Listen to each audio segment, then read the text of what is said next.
Dedicated people working in tandem can indeed topple a giant. But know, too, that it is difficult and that the cost in time, effort, and money is unimaginable. Like a soldier in combat, I got close to the men and women in the trenches. Their struggles and suffering moved me deeply, and revisiting their hardship to write this book was just as wrenching as hearing it for the first time. Acknowledgements. Fighting Dirty owes much to contributions from participants in the landfill fight. This is almost certainly an incomplete list. Mike Bossio, Ian Monroe, Marilyn Kendall, Margaret Walsh, the late Steve Ganea, Janelle Tulloch, Bernice Thompson, Steve Med, Ed File, the late Howard O'Connor, Jeff Wan, Fred Whalen, Kelly Heineman, Carolyn Butts, Wayne Chadwick, and Marilyn Carey. Thanks indeed to each one. I am greatly indebted to the late Alan Gardner for early stories of the dump fight and for generously contributing time to answer all my queries, and to the late Mary Lynn Salmon for her passionate commitment to this fight.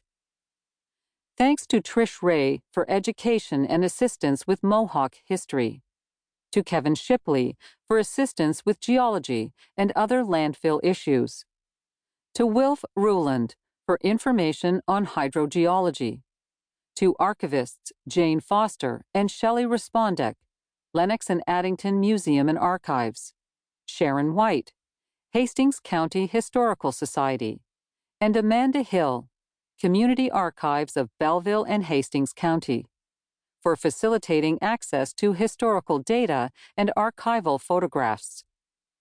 To Ben and Janet Sutcliffe, Betty and Doug Cranston, and Rick Shelley for their stories. To Seth Duchesne for assistance and access to archives of the Napanee Beaver. To Chief R. Donald Miracle for information and conversations about the Mohawk community and the landfill fight.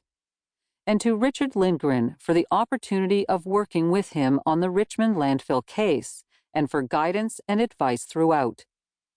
To Lawrence Scanlon, who took my massive scientific manuscript and highlighted the storylines of people for people. Thank you. Many thanks to Jan Walter and Jamie Swift, who reviewed and guided me through the process of getting this book to press. My gratitude also to early readers Jeff Wan, Wilf Rowland, Marilyn Kendall, Rick Lindgren, and Ian Monroe. And finally, special thanks to my husband Lutz for photography and to my daughter Clea for designing this book. Former Richmond Township, now part of Town of Greater Napanee. Image. Black and white map of the Greater Napanee region, including the Napanee River to the south and Highway 401, which passes near the town of Napanee. The Richmond landfill site is to the northeast of Napanee. Caption. Richmond landfill site, lots 1, 2, and 3, concession 4 map, courtesy of County of Lennox and Addington. Chapter 1. From the lab to the trenches. Where is the Ministry of Environment? I asked. They all laughed. After attending my first anti-dump meeting in the Tyendinaga Township Community Hall in 2005, I was contacted by Richard Lindgren, a staff member of the Canadian Environmental Law Association, CELA, and the lawyer for the Concerned Citizens Committee of Tyendinaga and Environs, CCCTE. He was looking for a toxicologist who could carry out health risk assessments relating to the landfill near Napanee, and asked if I was interested in taking it on. Having investigated chemicals throughout my scientific career, I felt well prepared for the assignment. I was also intrigued by the twists and turns of the story, as Rick explained them to me.